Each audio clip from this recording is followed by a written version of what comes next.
अपने सफल बनावनो है। बहुत बहुत धन्यवाद आप प्रदादिया। राम राम सा। अब हम सभी के बीच हमारे महबूब नेता आदरणीय श्री सचिन पायलट साहब हमें सभी को संबोधित करेंगे और जन संघर्ष यात्रा का आगाज करेंगे। सचिन पायलट, सचिन पायलट, सचिन पायलट।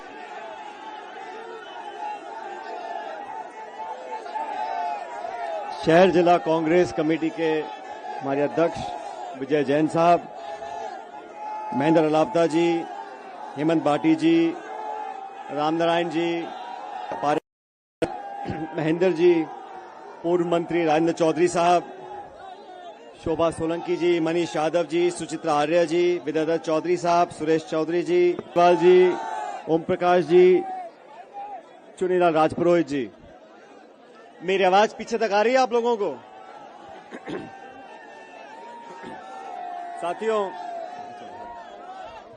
साथियों, मैं सबसे पहले आप सभी लोगों का बहुत बहुत धन्यवाद करना चाहता हूं।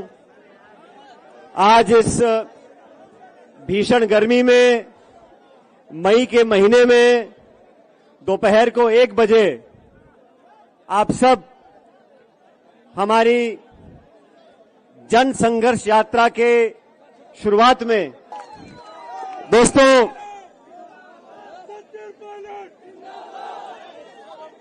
मेरे आदरणीय बुजुर्गों, माताओं, बहनों, नौजवान साथियों, आप सब जानते हैं, भाई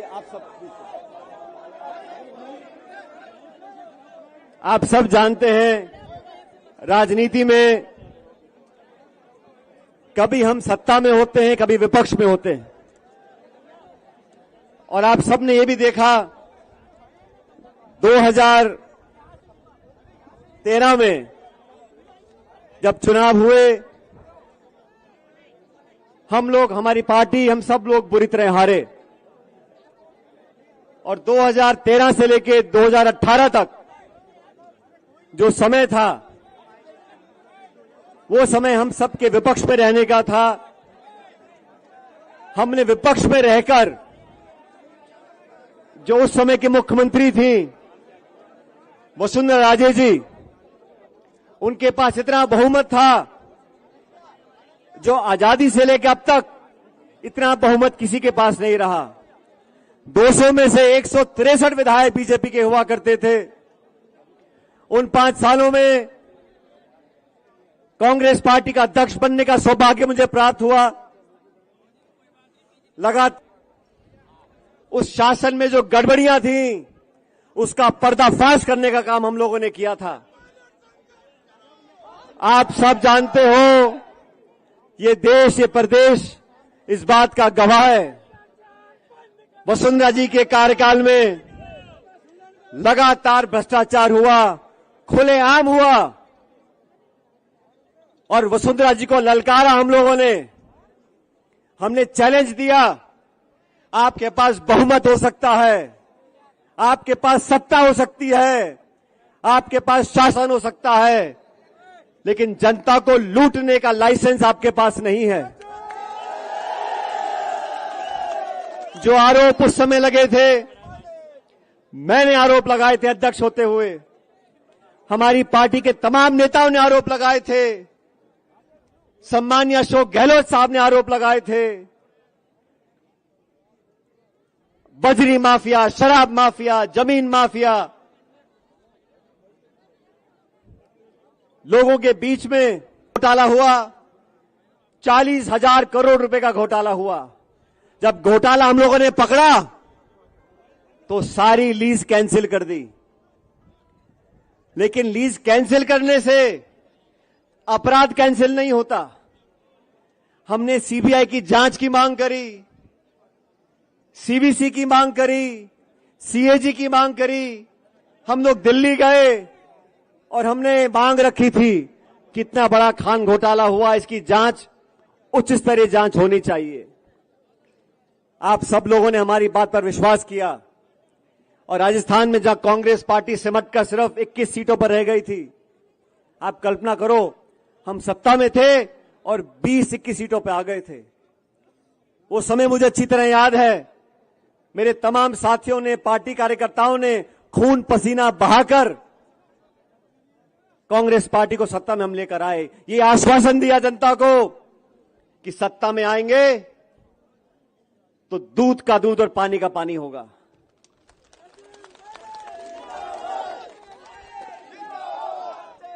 अभी 2 दिन पहले कर्नाटक में चुनाव पूरे हुए। वहां की भाजपा सरकार को हम सब ने कहा और सही कहा कि ये 40% की सरकार है, ये कमीशन खोर सरकार है। और उसी का कारण है जब कर्नाटक में मतदान हुआ, आज हमारी पार्टी को बहुमत मिल रहा है वहां पर, तो इसलिए मिल रहा है, हम भाजपा को इसलिए आचार किया। कांग्रेस हम सब लोग जनता के बीच गए, अपनी बात को रखा और जनता ने आज मन बनाया कि भाजपा सरकार की विदाई तय करी कर्नाटक के अंदर। मैंने 3-3.5 साल तक इंतजार करने के बाद हमारी सरकार को, सम्माननीय मुख्यमंत्री जी को मैंने चिट्ठी लिखी, मैंने आवेदन किया उनको। मैंने कहा आपने और हमने मिलकर जो तमाम आरोप लगाए थे, अब लगभग 3.5 साल हो गए, इन आरोपों की जांच होनी चाहिए। मैं आपसे पूछना चाहता हूं, उन आरोपों की जांच होनी चाहिए कि नहीं होनी चाहिए? मैं 1.5 साल तक चिट्ठी लिखता रहा। मैंने कभी सार्वजनिक रूप से इस बात को नहीं कहा। चिट्ठी लिखी, दोबारा लिखी, याद दिलाया, आग्रह किया, आवेदन किया, लेकिन ना तो जवाब आया। मौन व्रत रखा और 1 दिन का अनशन किया। ये कहा कि वसुंधरा जी के कार्यकाल में जो तमाम आरोप लगे थे, हमने लगाए थे, भ्रष्टाचार हुआ था, उसकी जांच करें। आज से ठीक 1 महीने पहले जबान की कीमत होती है और आप लोग अच्छी तरह जानते हो, मुझे भी राजनीति में 20-23 साल हो गए। मैं सांसद रहा, केंद्र का मंत्री रहा, इस प्रदेश सरकार में उप मुख्यमंत्री रहा, स्वर्गीय पायलट साहब कई बार मंत्री रहे, मेरी मां सांसद विधायक रही। पिछले 45 सालों से हम राजनीति में हमारी निष्ठा पर, हमारी ईमानदारी पर हमारे विरोधी भी उंगली नहीं उठा सकते। और आप लोग तो अजमेर के नागरिक हो। मैं आपसे पूछना चाहता हूं, इतना लंबा समय राजनीति में हम लोगों को हो गया, बड़े बड़े पदों पर रहे, पायलट साहब भी रहे, मैं भी रहा। 1 फूटी कौड़ी का आरोप लगाए जाते हैं। और आरोप किन पे लगा रहे हैं?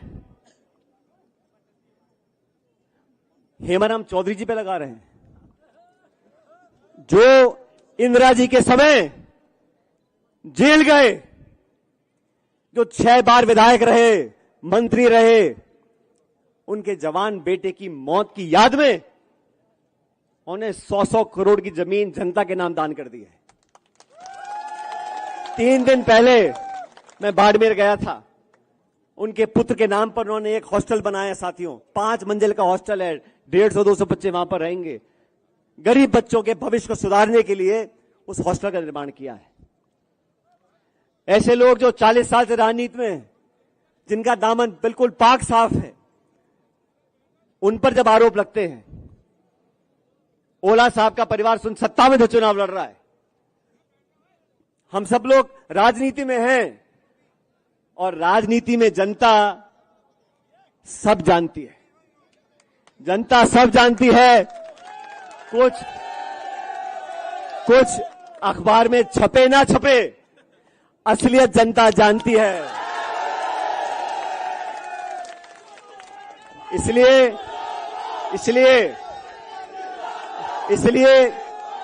इस राजस्थान के अंदर इस देश के अंदर हमारे समाज जवानों, आने वाला भविष्य आप लोगों का है। एक ऐसे भारत का, एक ऐसे समाज का निर्माण करना है जहां भ्रष्टाचार मुक्त ये भारत और देश बने। मैं आप लोगों से आह्वान करना चाहता हूं, मैंने 2 दिन पहले जयपुर में निर्णय लिया और निर्णय लेने के बाद मुझे बहुत लोगों ने कहा, अरे क्या सचिन पायलट जी, आप पैदल चलना चाहते हो, 100-100 किलोमीटर चलना चाहते हो, मई का महीना है, आग बरस रही है। मैंने उनको कहा, राजनीति आग का दरिया है, इसे तैर कर पार करना पड़ेगा।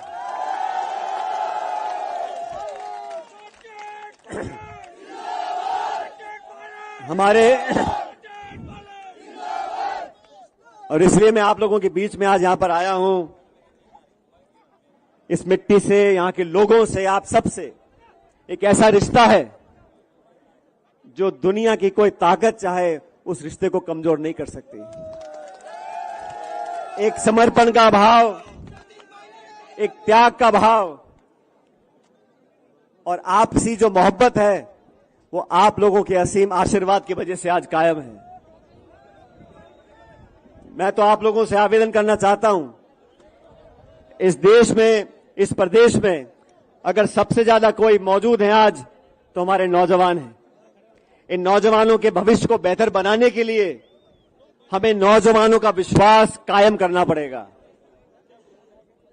आज यहां अजमेर जो आरपीसी का ठिकाना है, पिछले कुछ समय में लगातार पेपर लीक हुए, लाखों, बात नौजवानों के भविष्य की है। जब लाखों लाख बच्चों को लगे हमारा व्यवस्था में विश्वास कम हो रहा है, ऐसे लाखों लाख परिवार, ऐसे मां बाप जो दिहाड़ी करते हैं, किसानी करते हैं, 2 बीघे में खेती करते हैं, अपना पेट काट के इतना पैसा बचाते हैं कि हमारा बच्चा ट्यूशन पढ़ ले, साल 2-2 साल तैयारी करे, एग्जाम के पेपर लिखे और पेपर लीक हो जाए, पेपर कैंसिल हो जाए, कुछ बच्चे ओवरेज हो जाएं, कुछ निराश हो जाएं, उनकी उम्मीदें टूट जाएं, ये हम लोगों को गवारा नहीं है। मेरे ख्याल शायद पहली बार जब से भारत आजाद हुआ है, तब से किसी आरपीएससी के सदस्य को गिरफ्तार करने की नौबत आई है। लेकिन गिरफ्तारी अधिकारी की हो गई, क्या ये काफी है? कौन कौन लोग इसके पीछे हैं? मैंने राजस्थान भर में जाके आवाज उठाई थी और मुझे कहा गया कि पेपर लीक में ना तो कोई अधिकारी इन्वॉल्व है, ना कोई नेता इन्वॉल्व है। अरे जांच पूरी हुई नहीं, जांच पूरी हुई नहीं, कोई कैसे कह सकता है कि कोई अधिकारी नेता इन्वॉल्व नहीं है? आज एक अधिकारी पकड़ा गया जेल में, किसी दलाल के जयपुर के किराए के मकान पे बुलडोजर चल सकता है? तो ये कटारा जो पकड़े गए हैं, इस पर बुलडोजर क्यों नहीं चला?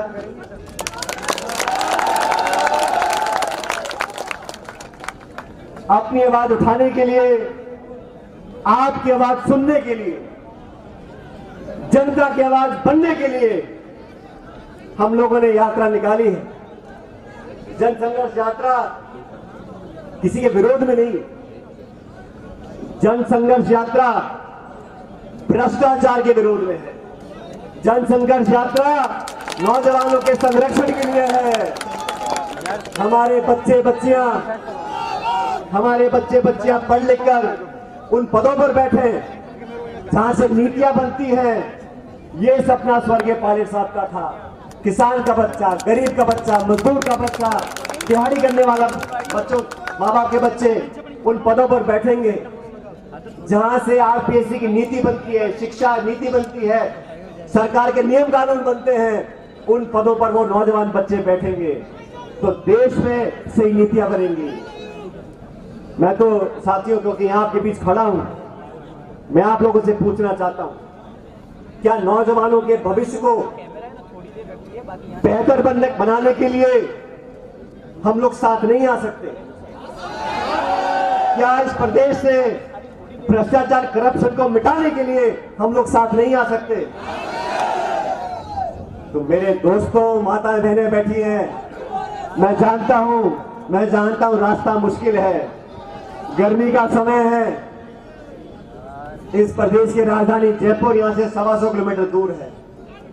मैं आप लोगों से पूछना चाहता हूं, मेरे साथ इस करारी धूप में इस रास्ते को नापने के लिए आप तैयार हो कि नहीं तैयार? क्या बोला? मुझे आवाज नहीं आई।